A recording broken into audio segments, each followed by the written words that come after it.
In today's video, I'm going to teach you how to delete a folder in ClickUp. To get started, open ClickUp and sign into your workspace. Once you're inside, take a moment to make sure you're in the correct workspace, especially if you manage multiple teams or projects. This is important because deleting a folder will affect the organization of the content inside that specific area. Next, look over to the left sidebar and find the space where your folder is located. In ClickUp, folders live inside spaces, so you may need to expand the space first if it's collapsed. Once you can see the folder list, locate the folder you want to remove. Before moving on, it's a good idea to double-check the folder name so you don't accidentally delete the wrong one. When you found the correct folder, hover your mouse over it. This will reveal additional options. Click the three dots next to the folder name to open its menu.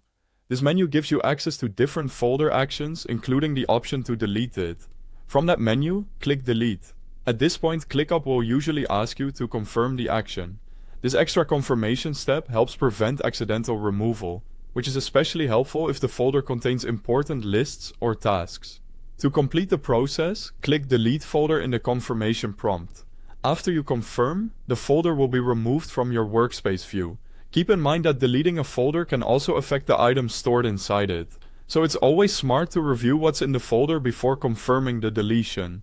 If you realize later that you deleted the folder by mistake, don't worry. ClickUp gives you a way to restore it. Open your workspace settings, then go to Trash. In the Trash area, look for the deleted folder.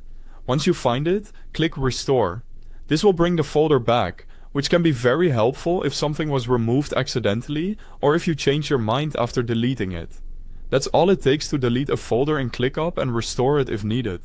As a quick tip, if you're cleaning up your workspace, consider restoring and reviewing deleted items before removing anything else, just to stay organized and avoid confusion later. Thanks for watching.